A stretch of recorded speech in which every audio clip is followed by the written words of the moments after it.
Welcome back to Down to Earth. My friend Caleb and I are really excited to have you guys join us once again to just spend some time here with Uncle Marty, hearing some crazy stories. Now, Uncle Marty, I know that today you have some things you wanted to share, but several episodes back in season 1, we spent some time hearing about a woman who was involved working with tribal people in Central and South America. And you were sharing stories about her, but I happen to know that you have an update from her, and maybe a couple of stories that you can share with us today of new things going on with her. We actually talked with her yesterday, and we've been talking with her over the last few months, and she is really, really passionate. Even though she has been offered to work for the Adventist University, she got a big job promotion within the government that she works for.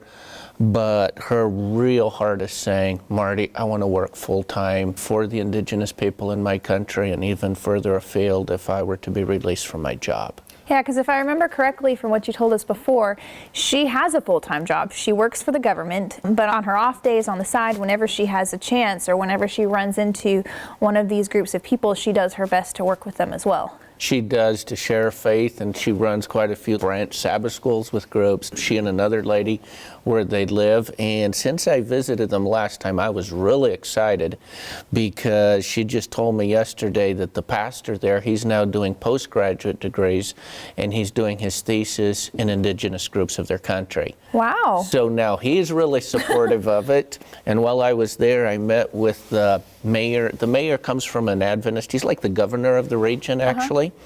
And he comes from an Adventist background. His kids are practicing Adventist. We had had lunch and met with them, and he's very, very supportive of the Adventists to work with the tribal groups. So he would give some level of protection, even though in almost all the countries, whether it's in South America and other parts of the world, there really is a big restriction today for Christian missionaries, whether in local missionaries or foreign missionaries, to work with these indigenous tribal groups who have been isolated and remote until recently. It sounds like that's something that's happening worldwide, though, because my parents are overseas, and I know where they are and the other families that they've been working with, they've been finding the same struggles. It's very, very true, Melissa. I mean, it's like we shared in the last program. Almost every country, there's been this almost unholy alliance between the predominant religion, between politics and atheist anthropologists who are really closing down around the world to reach. Still, that we thought we had reached almost all the isolated groups, we have come to find out there's probably somewhere, as we mentioned before, between 350 and 500 remote tribal groups around the world. At least those are the ones we've kind of made a rough calculation on. And most governments now know about these. They know about them, but they're not wanting to let any Christian mission happen to them. And just to clarify, those are groups that nobody's made contact with still? Well, now many have contact? minimal contact. So most of them now, let's say, have found ways to find Western clothing and dress that way, but they still want to keep a lot of their native ways. Like, as I shared before, they were hunter-gatherers, most of these people, and they still have, when I was there with her this last year, we saw people going out to hunt with blow darts, with poison blow darts and stuff like this. So this is still things that are happening, but the real thing that really, really made me angry was that we started to see that so many of these people have been encroached more and more of their land, taken over by land grabs of people of the predominant culture, whether it's in Asia or it's in the Americas. There's just no room for these people to continue to operate still in hunter-gatherer places, and also tribal groups have had their tribal territories. And so now many of these people are really crunched into, let's say, a few tribal territories, and the tribes that have lived there are saying, what, now you've encroached in our land. So now many people are living like in the outskirts of big towns or villages that have encroached into their tribal areas. And this has brought a lot of conflict between local settlers who are saying, you're stealing our cattle, you're killing our sheep or our goats or our pigs, and they're saying, you've taken all our land, we have nowhere to go. And when I was there, something that was stirring in me, really making me angry, was they had reduced many of these people down to 5, 10, 20, 30 acres. In whole people groups. Yeah, almost. or like clans of maybe a small village. That's so sad. They were telling me, we're hunter-gatherers, there's no place for us to go. we can't get enough food from 5 to 10 acres. If you're a hunter-gatherer, you have to range, and now they're controlling where we range, so then we have to go days in, and now our family are hungry. What do we do? So then they resort to taking local animals that belong to settlers who have encroached on their land, and this just creates A vicious cycle A almost. vicious cycle. So then I saw a lot of depression, a lot of people turning to alcoholism because they just don't know how to deal with it. A lot of And- lifestyle changes too, I'm sure, that are just so brought in by these settlers or more Western influenced cultures that the tribal people don't have a good mechanism to know what is a good thing to accept and what's not, and is probably wrecking their way of life in general. Just totally wrecking their way of life. It's really, really sad. I mean, I just saw people in a real state of brokenness. And it just really, really hurt me as I saw this. And as I was getting an update from her over the last few months, as she's saying, Marty, please help me. And we always keep talking, encourage her, what can you do now while you're still there? Hopefully through this program, people will hear about and maybe help us facilitate so you could work full time. So she's really praying that God will touch some of our audience's heart, that they can help with this. But one of the stories that happened recently, I shared before, there was one of these tribal men who had become a follower of Jesus. He had worked with some missionaries. He had worked for 5 years translating the Bible into his local language. And he was kind of like a lead or a chief of his tribe. And in the main settlement where I visited, that had been his tribal land, and so the town kind of somehow felt bad, and they had given a large house downtown where he lived. But instead of one family living in it, there was probably 30 to 50 people living in a house meant for maybe 7. And so, I don't know, some of the people had some problems, and it just made me angry. Instead of trying to find a solution, what did the local police and government do? They just came and rounded them all up, put them in jail, and then they shipped them 7 days by boat, which would be probably 3 weeks by walk, to put them out, and told them not to come back, and dumped them in the middle of the jungle. But why? What was their rationale for arresting them? Just a general nuisance. It doesn't look nice having in a downtown place where tourists and different people come to have a bunch of people living in a house, and it seems like maybe one of them had stolen a local cow from a farm or something, and instead of trying to find a resolution, the easiest thing was just to bag them up and throw them several hundred miles away in the middle of the jungle. And as you can imagine, my veins felt holy indignation. I was very angry. How can this happen? And it was just something that has really, really been bothering me. Now this man, I think you had told me earlier, he had been very heavily involved in working with his tribal people as well, correct? He had actually felt a big, deep sense of taking care of his people. He had found all the villages spread all through the jungle. He had spent days and months walking to them. They had cut machete trails so he could ride his motorcycle through them. When I met with him, I was amazed. He knew we're 4,690. I can't remember the exact number, but it was something like this, he told me. This is how many we are, and people tell me if anyone dies. They call me if there's problems with the government. I try to find resolution. So now by dumping him in a group of the leadership clan in the middle jungle, it's left the other people voiceless. Wow. So, there's implications, and so you don't know if it was just by chance, but just seeing how Native peoples are treated, it's something that really... And it's not just leadership, as it were, that had dumped that whole group. They were also the spiritual leaders who were helping to guide these tribal groups as well. Well, see, he had caught this big vision. Wow, God had put me into the right family. The people all know me. I've spent years trying to negotiate deals between my tribe and settlers to keep the peace. And if we were pushed and encroached into other tribes, I would go talk with those tribes. We're so sorry we've been pushed off our land. I've been trying to do these type of negotiations, and he had caught this big vision of taking the gospel to his people. Wow. And so as you can imagine, this is a very humiliating thing, for a tribal leader to be handcuffed with all his family, and then a whole clan of them of 30, 50 people dropped hundreds of miles away. These are things that just, God, why does this happen? It puts a stop to what appears to be a time and a place where God's using something for good, and all of a sudden it almost feels like the devil's coming in and just throwing it out the window, as it were. The lady we've been talking about, she knows how to find him. And if he were to have resources and maybe locate in another city or even in the outskirts of that city and try to take over his house, if something were to be negotiated and he would have a stipend and a motorcycle to travel around, he probably lost it in all this because he did have a motorcycle that he had planned to use to go traveling and sharing the gospel. We could probably bring him back.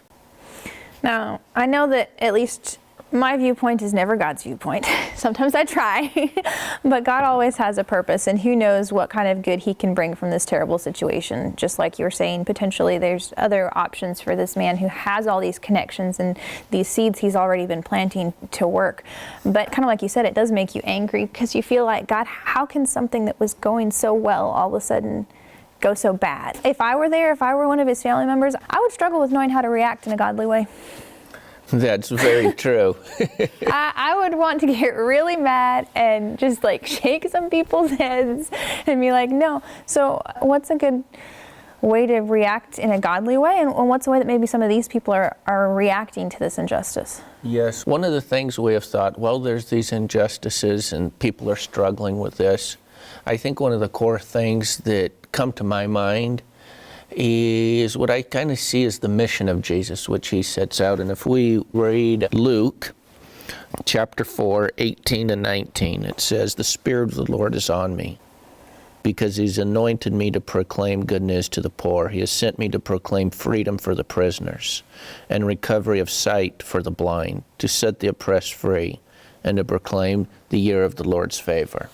If we read it in other translations like the King James, it's even more spiritualized, but if we were to read this in the actual original language, it's very powerful. It's, "The Spirit of the Lord is on me because he has crowned me to proclaim." And where it says proclaim here, the actual word in the Greek is very strong, because it's a word that someone uses who has been given official message to come and give on behalf of the king, to say one of 4 or 5 things.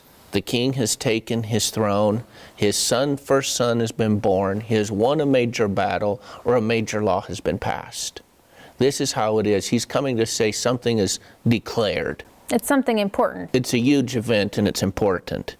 And to proclaim the good news, the word here, evangelion, that it uses is so strong, so powerful, that it also has to do with 3 of those. It's the good news that the king has taken his throne, his son has been born, a major battle has been won. So he has come to declare this. So Jesus says, "The Spirit of the Lord is on me because he is anointed." You know, anointed was done to kings, to prophets, to priests. So it'd be like saying, "The Spirit of the Lord is upon me because he has crowned me to declare the good news to the poor." When these people would come who were bringing this, they would call the rich together, the powerful together, the influential, the rulers. And Jesus saying, "I'm bringing this good news to the poor." And what's this good news? He has sent me to declare freedom for the prisoners. And the word it uses here for prisoners is usually like prisoners of war. People who have been subjected to political war reasons. So you've now, like we've talked about before, like in Israel where he's been talking about, they had been free landholders and they had now been forced into peasantry, into a feudal system. So these people feel like they're captives here. Jesus says, "I've come to proclaim for you freedom to the prisoners, recovery of sight to the blind, to set the oppressed free, and to declare the year of the Lord." What is this year of the Lord? It's the year of Jubilee that, according to Jewish tradition, happened every 50 years, on the 49th year, I guess it was. And at that year, debts would be forgiven. People who had to sell themselves into slavery to pay debts were all set free.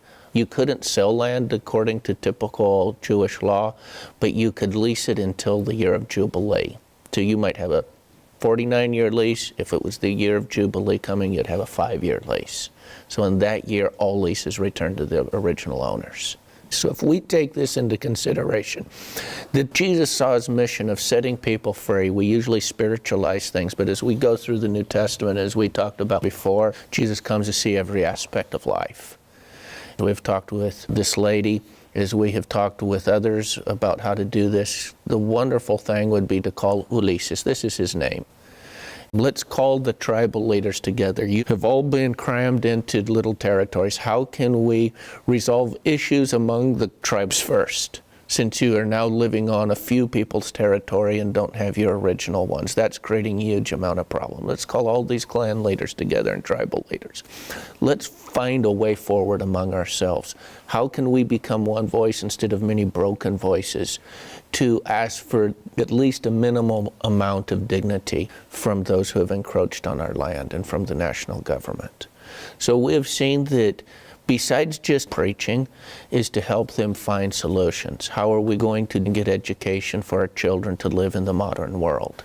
How are we going to deal so we're not dumped, all of us, in the middle of the jungle when we were living in the thing? How do we deal with these problems and start giving them some of these tools like we talked about before? Well, and I think that's a very biblical approach, or how Jesus dealt with it. He was always meeting their physical needs before he'd try to bring the gospel to them. Met them where they were at, and then brought them the living water. Absolutely, because as I saw these people, the level of anger, we have to deal with those things before we ever come and start saying, it's time to keep Sabbath. What is the state of the dead and these things? We have to help them deal with very real problems that are in their life. Mm-hmm. So we felt that building a whole macro plan of helping them resolve their issues, at least putting things right among themselves as different clans and tribes, and then how can we deal with larger issues that confront us as a people, would be a very important first step. It's almost like helping people with their heart issues first, so that then you can give them something to fix their broken hearts. Exactly. One of the things which really comes to me as I've thought through this whole thing is the Sadducees had come to ask Jesus questions, and Jesus had silenced them. Now the Pharisees sent this young man to ask him, and they asked Jesus, what's the greatest commandment? Mm-hmm. And Jesus says, he quotes the Old Testament and says, love God with all your heart. But then he goes a step further and he links it very clearly. Now he brings his own word, and your neighbor is yourself. And the Pharisee who asks him the question then falls for his trap, who is my neighbor? And what I really like, he tells the story of the Samaritan. And this is like a knife to their hearts. They look down at the Samaritans. They have derogatory terms to call the Samaritans. And I think that that story hits our heart today as well. Because there are people that they didn't appreciate, or that were looked down upon. So I mean, we could take that principle and say, who in our lives do we view that way? Exactly. Well, something, as you just said, Caleb, that's what kind of hit my heart.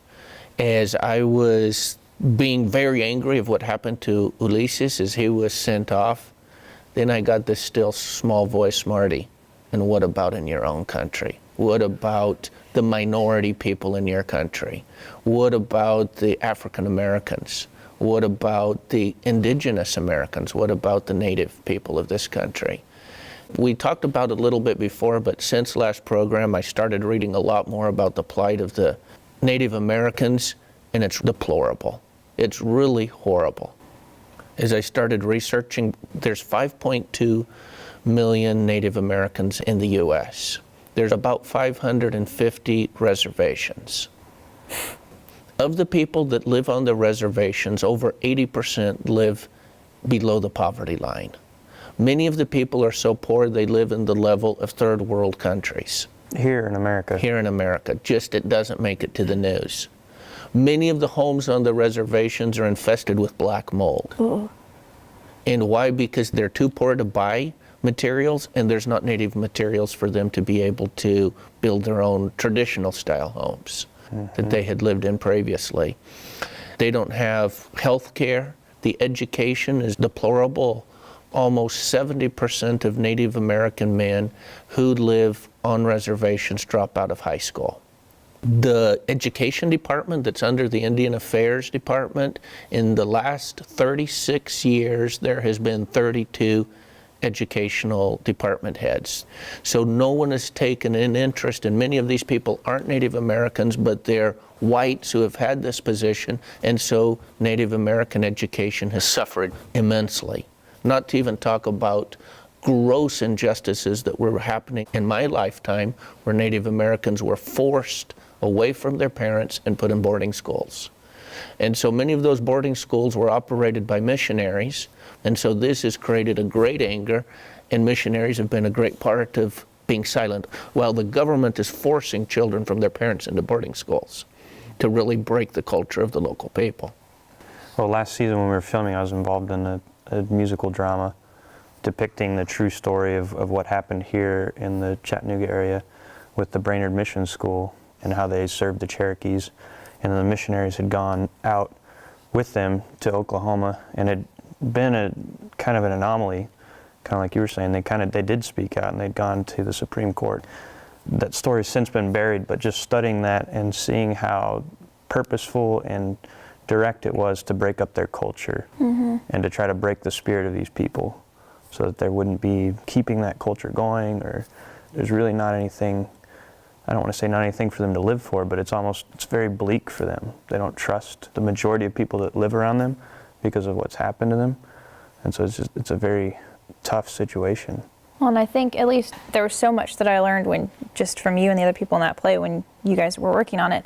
But it seems like you said that's an anomaly. Most of the people who were involved in working with Indians didn't up and leave and follow the Indians on the Trail of Tears and say, hey, we're casting our lot with you no matter what, because we're standing up for what's right and what's wrong. Yeah. And well, you're right, but it became very dangerous, like here in Tennessee where we are. The federal government broke Tennessee law, and it was now a federal crime to keep a Cherokee or to be with a Cherokee. well, many of those involved in the mission, the Brainerd mission, died because of it. Even up until, I think it was during the Civil Rights Movement in the 50s and 60s, it was illegal for a Native American to leave the reservation. They would be arrested and more or less deported back to their reservation. This is what totally surprised me. I knew of the situation between African American young men and the police. And if they thought it bad, from what I understand from indigenous men, the situation is even much worse. They live in a constant state of fear, and from what I understand, there's been a lot of studies done that they have more post-traumatic stress syndrome than even people coming back from Afghanistan and Iraq. And that's just unacceptable because they're afraid of the police and have been harassed so much by the police. Sheesh. What kind of strikes me a little different is I feel like there's a lot of silence from us as followers of Jesus to stand up for these indignities. Often we'll talk about the poor girls who are forced into the sex trade or something in India, but we tend to turn a little bit of a blind eye to the injustices that are done in our own country. And often, kind of like this man you were talking about from the tribal people who has been basically taken and dropped into the middle of the jungle, who's standing up for him? As you said, I feel that much of these injustices have happened because of the silence of the church. We had this great thing, the manifest destiny of America, and it still penetrated much of Christian mission. But what has happened on the back of manifest destiny? We've destroyed native cultures. We've had an imperialist look. We've gone overseas with this feeling to do mission, and we've forgot about the people at home. It just takes me back as a child, as a kid in school. I was in an Adventist church school, and we would say, eeny, meeny, miny, mo, catch it in, full word, by his toe. Until 1985 or so. No one said anything at church school. We didn't even think about it. How shameful is that, that my friends from public school had to say, hey, Marty, you know, at public school this year it became outlawed. And they really talked to us, why weren't our church schools ahead of this? What a shame. Well, because going back to the origins of our church, we were on the forefront of making changes. You had people involved in the Underground Railroad. You had even Ellen White's son coming down to the South on his boat and just being like, hey, how can we help take away the segregation and show that God loves us all? And I feel like we as members of a community of faith have slacked on that job. And I think that God calls different people for different things, and God calls people to go overseas. But God also calls those of us who are here to not just stand idly by. I remember being a kid and having people walk up to me and be like, oh, we're so excited and so proud that you're here and that your parents are doing things overseas. We wish we could be missionaries too. And I remember being like, aren't we all supposed to be missionaries? I had kind of grown up with a slogan that my dad always says, where you're either a missionary or you're a mission field. Sometimes you're a little bit of both. But my generation has grown up in a culture that does not teach them that we have a part to play in the cause for Christ. Absolutely. And I think we need to have a big desire to make change. I've talked and done studies with congressmen, and what has happened. Until like 1978, Christian pastors and members across the world, they would hear something bad has happened. Christians are being persecuted in Sri Lanka. Thousands of letters would come. Now if they get one letter, one phone call, they say it's, wow, like the caucus on religious liberty. We used to get thousands even up into the 80s. Then it just all dropped off. Mm-hmm.